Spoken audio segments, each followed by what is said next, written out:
What's your weakest signal? It's based on this paper called Seeing the World in a Bag of Chips, which was produced by this computer vision team at the University of Washington. And what they did was they took pictures of this bag of chips, like a shiny potato bag of chips, and found that the way the light was reflecting off the surfaces contained sufficient enough information that they could reconstruct the entire room based on just the images that they had of the chips, right? They managed to figure out where different people were, what the furniture in the room looked like, and so on. The idea is like, can we mine high quality visual information from extremely poor sources? And I found a few different projects, including another one, which was done by a team at MIT. So what they did was they took pictures of light that was reflecting off of plant leaves, and then they managed to reconstruct the entire room, like a 3D model of the entire room, from just the pictures of this plant. I guess the implication for me is like, if you have sufficient enough low quality information sources, I wonder in the future if you could mine these and like actually like reconstruct fully 3D like models inside our homes. Like for sure, you could see the rest of my apartment from. Yeah, like what are the reflection in your glasses. That's the thing, and you're not even talking about things that are necessarily that reflective. Like, no, I'm talking about extremely diffuse sources, right? So on things like glasses and the glass on the picture behind me and stuff would just is like, it's almost like an example of it that we can kind of see, but already, but you're talking about something way more. Yeah. And there's another study that I found, which was like taking a piece of video and they created what they call a visual microphone. So they like managed to enhance the vibrations that were happening on a leaf of a houseplant and reconstructed the audio in the room that was causing those vibrations, just purely through the video capture of that plant. Potentially hearing dialogue or conversations that happen in the room. That was the original chip bag study that was like around a few years ago, right? It was around the crinkles of the bag, and a photo could be reconstructed into a sound of some kind. And then people were speculating like, oh, maybe from the pottery of like ancient Greece because of the way the crystals, totally speculative, but like maybe some of those sounds would be recorded in them forever, that kind of a thing. Wow. That's wild. Yeah, that's like very interesting in terms of just like time and memory, I guess, how memory works in a very kind of cosmic. Yeah, and how artifacts are sampling the world in a way that we're not aware of. Whoa, that's crazy. Do you guys hear about the sourdough that was recreated from like millennia ago? I think it was like Egyptian sourdough that was like remade because they accurately extracted the bacterial culture and the fungal cultures from like an earthenware pot that was being used to ferment bread back in the day. The culture survived. Somehow. And then they just like remade bread from like, a few millennia ago. There's a lot here in this one, though. Yeah, I mean, the signal to me is just, the things around us that are sampling the world. And, if you have the right kind of tools, the right software, you can reconstruct and extract a lot of information from them, given the right sources. Do you know the work of forensic architecture and like the way they try to reconstruct different like human rights violations and like international law violations and stuff like that? And it's all reconstructed from different piecemeal fragments of visual or auditory information that was taken at the scene at the time, So like they triangulate like multiple cameras or whatever, and then we'll try to rebuild a 3D model of the scene based on that imagery. And it's like been held up in like international courts and stuff like that. The thing is, like, I've seen some of those techniques and like they're very labor intensive.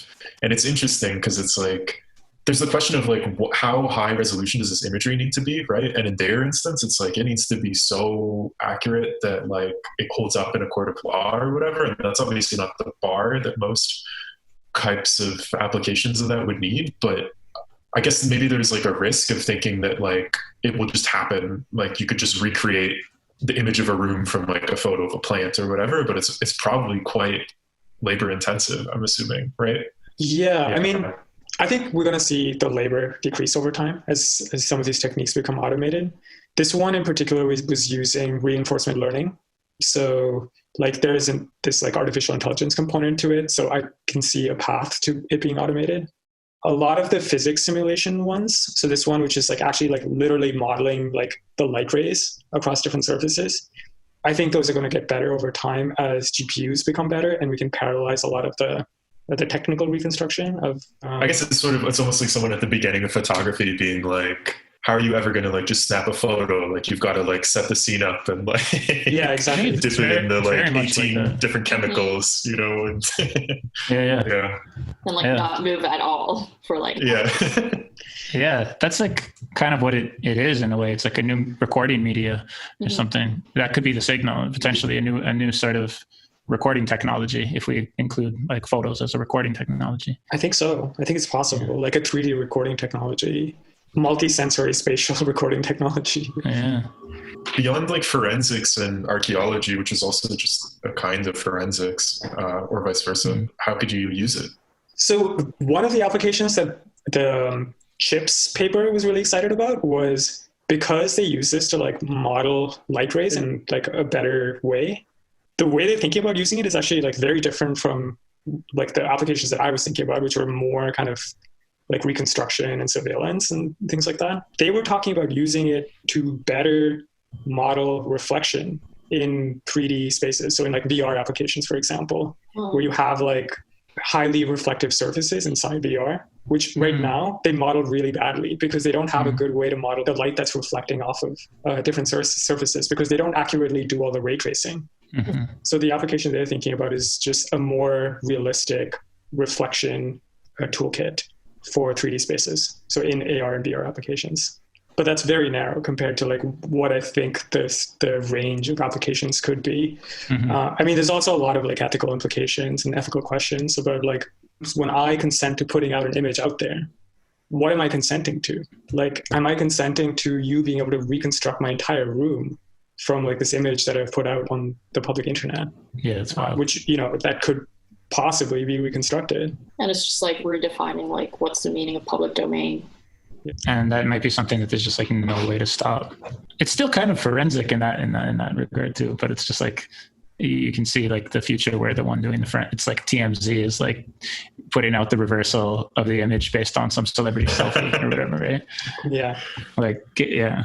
If you're worried about conspiracy theories now, what happens? So these are all kind of interesting. For me, this is like a signal on a few levels. The way memory works, just recording and remixing and reconstruction idea, possible new technology for 3D recording.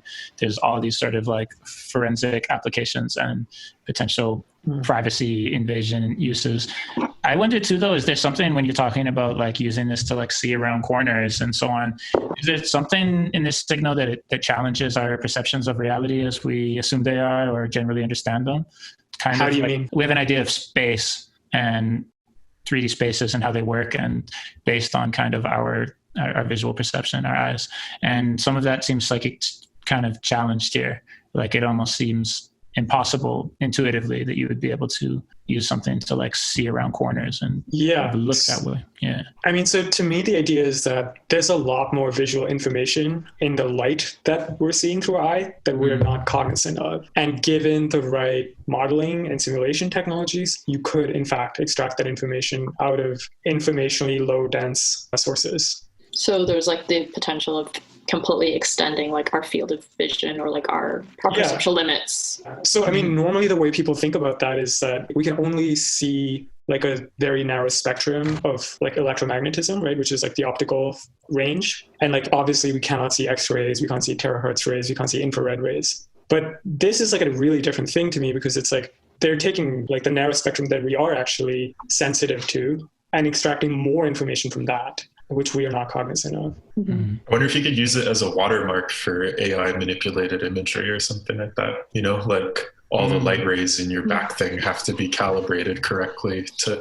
count as an authentic image, you know? Like a better way to understand what is fake images versus what's real, because like the way the light is like diffuse and refracting and reflecting off different surfaces needs to be like accurate. It reminds me of like the moon landing conspiracy theory, where the reason why people thought it was fake is because the way the flag shadows were in that image were not, which a lot of people thought they weren't like accurate, representative of reality. I bet they're shaking in their feet right now, the moon people. So what do you guys think? Weak signal, strong signal, medium signal, signals in the signal? I was thinking, to what extent can different light or different sensory abilities reconstruct spaces for people who can't see, or like how might that then feed into haptics? Or Yeah, translate. You know what I mean? Like when I'm thinking about that, I feel like that's an opening to another sense, and then it got me thinking about ghosts. And I feel like maybe in that, like, you know, beyond what we can't sense, like what's out there. Honestly, I was thinking something similar, like the notion of residual energy, not in a physics sense, I don't think, but in another sort of common usage of it. When people talk about like, oh, this residual energy, I can feel it in this room, or like something like that. It almost seems in a way of like, there can be, in some of these instances you talked about, evidence of such a thing, of like, oh yeah, they actually, so it's like, it not only kind of messes with our understanding of space, but also of time in a certain way. There's like things, that some of these things that you could say, no, that's nonsense, that's the past that happened, it's gone. It's still sort of, residing here. In very real ways. Yeah, you're always leaving behind trace signatures of your actions. There's always an impression of recording. Yeah. It's evidence of karma too, then maybe. Yeah, maybe. That part. Okay, Macy, signal or noise? Signal. Yeah. On all fronts. Yeah. Valda, signal, noise. Oh, just to be contrarian, I'll just say noise.